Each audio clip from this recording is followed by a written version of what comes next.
The first person I want to train is Serenia. For your position, you will mainly be working with the chop saw and the laser engraver. On your time with the chop saw, you will be responsible for cross-cutting board 1 at 28 inches, then cross-cutting 7 4-inch pieces from that board.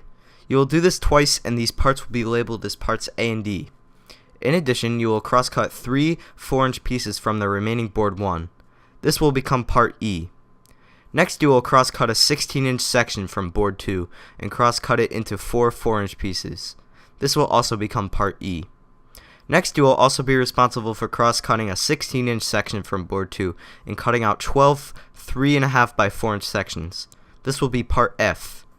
In addition, you will also be responsible for creating part K, which involves cutting out an 8-inch section and cutting out 6 4 by 3-inch pieces.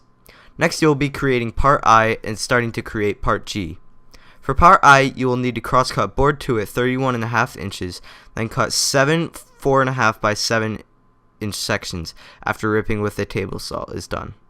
Then to create G, you will cross-cut a 31.5 by 4-inch board, which was left over from the last board at 27 inches. Then you will need to cross-cut 3 9 by 4-inch pieces from this. Next, you'll need to create part B and then laser engrave it. First, cross-cut the board at 20 inches. This will be done 6 times on all 6 boards for this step. Next, after ripping is done by Andrew, me, you'll need to take the 6 new boards to the laser engraver. Here you will use the pattern on CorelDRAW to cut out the pattern in part B. Finally, you will be responsible for part L.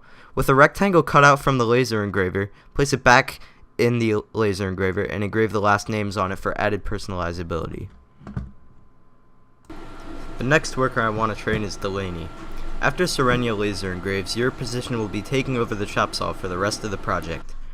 During your time of using the chop saw, you will be responsible of cross-cutting board 8 at 60 inches, then cross-cutting 6 20-inch pieces from this. This will be used to create part C, the bottom panel. In addition, you will be responsible for creating part G from board 10. Cross-cut at 8 inches, then cross-cut at 4 inches to make 2 4-inch boards. Both of these will be part G. In addition, you will need to cross-cut at 20 inches, 40 inches, and 60 inches. This will create a 20-inch segment. You will do this with boards 9, 10, 11, and 12, so you will need to repeat this process 4 times. This will create parts H and J, the front panels and the back panels. However, they all depend varying on the ripping process. For my position, I'll be using the table saw throughout the entire production run. I'll be responsible for ripping the whole board of board 1 from 11.25 inch to 11 inches. This process is crucial as most of the parts require 11 inches instead of 11.25 inches. This process will need to be used with boards 1, 2, 10, 11, and 12. Therefore, I will need to do this process 5 times. I will also be required to rip board 3 from 11.25 inch to 10 inches, as some parts also require 10-inch pieces. I will also need to do this for board 12 and 11 and 12. Therefore, I will need to do this 3 times. Next, I will rip the 8-inch section from board 2 from 11 inches to 9 inches.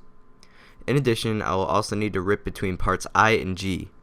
This involves ripping a 31.5-inch board in 2 sections, a 4-inch board, and a 7-inch board. I will also need to rip board 3 from 10 inches to 9 inches, which will be turned into part G. Also, I will need to rip 5 inches high on the 20-inch segments from board 8. This will create part B of the design, and I will need to do this 3 times. In addition, I will need to rip boards 3, 4, 5, 6, and 7 from 6 inches to 5 inches. This will create part B. To finish part G, I will need to rip across the 8-inch board from 11 inches to 9 inches so that I can create part G. This will be done on the section from board 10. Finally, I will need to use the hand drill to screw in the hooks into parts A and C. First, I will drill the 3 screws from the hooks onto the front side of part C. Each screw or hook will be 6 2/3 inches away from each other. The same will be done on the front side of part A.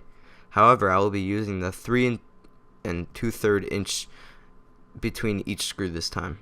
I will also be screwing in the saw hook brackets on each side of the top of the command center, on top of part B. Evan's primary position throughout production run that requires training will be to run the router. The router will open up slots for added support. The first route Evan will need to make is to route parts A and D. The route will be 1/2 inch wide, 1/4 inch deep, 3 inches from the top, and 7.5 inches from the bottom. In addition, the only other route that Evan will need to make will be on board 5. The route needs to be 1/2 inch wide, 1/4 inch deep, similar to the first route, and 7 inches horizontally. So you don't go all the way through horizontally, you just go 7 inches. It will be 5 inches from the bottom and 5 inches from the top. Although Abby has a position in the production run, she does not need to be trained on anything. This is due to her working as a safety inspector and helping with assembly, and since there is no machines involved, she does not need to be trained with any machines.